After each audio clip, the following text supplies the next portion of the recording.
Hello everyone, आज मैं बना रही हूँ नवरात्रि स्पेशल उपवास डिनर जो ऐसा बनेगा कि आप लोग उंगलियां चाटते ही रह जाओगे। तो चलिए शुरू करते हैं आज का डिनर।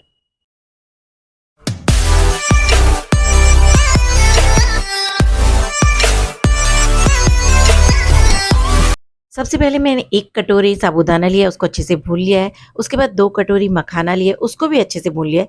एक मिक्सर जार में साबूदाना पीसने के बाद उसमें मखाना डालूँगी और उसे भी महीन पीस लूँगी। अब इसमें 2 कड़छी डाल रही हूँ मैं राजगिरे का आटा और उसके बाद डाल रही हूँ उसमें सेंधा नमक, अदरक, मिर्ची और थोड़ा-सा पानी और इसका एक पेस्ट बना लूँगी। अब इसे एक बाउल में निकाल लूँगी और इसमें लाल शिमला मिर्ची, पीली शिमला मिर्ची, थोड़ी कसी हुई गाजर, धनिया मिलाकर थोड़ा-सा पानी डालकर मिक्स कर दूँगी और आधे घंटे के लिए इसको ऐसे ही रखे रहने दूँगी। उसके बाद इडली का स्टैंड लूँगी, उसमें मैंने यहाँ पे देसी घी लगाया और उसको फिर मैं जो है इडली बनने के लिए छोड़ दूँगी। और यहाँ पर मैंने इससे 3 चीज़ें बनाई हैं बैटर से। इडली बनाया है और साथ में मैंने यहाँ पे बनाया है इसका अप्पम, ये मैं अप्पम फैला रही हूँ और मैंने एक ट्रे यहाँ पे ढोकला बनाया है। क्योंकि जल्दी-जल्दी में सब बना रही थी तो बच्चों ने इडली खा लिया और अप्पम जो बनाया था वो भी खा लिया। तो यहाँ पर मैं सिर्फ़ ढोकला की पिक्चर ही आप लोगों के साथ शेयर कर पा रही हूँ।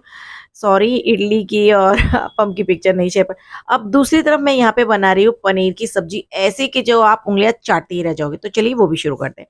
एक फ्राइंग पैन लूँगी, उसमें मैंने यहाँ पे घी लगाया है, देसी घी, और पनीर को क्यूब में काट कर और दोनों साइड से फ्राई कर लूँगी। तो ये थोड़े-से जल गए हैं, जैसे कि आप देख ही सकते हो। थोड़ा ज़्यादा ये सिक गया है, तो बस ये थोड़ा ध्यान देने की बात है। तो दूसरी तरफ मैं थोड़ा लाइट सेकूँगी और उसके बाद मैं आधा चम्मच देसी घी, उसमें जीरा डालूँगी, भूनने के बाद डालूँगी अदरक और हरी मिर्ची। जैसे ही ये अच्छे से भुन जाएगा, स्टार फुल और सिनेमन का टुकड़ा डालूँगी।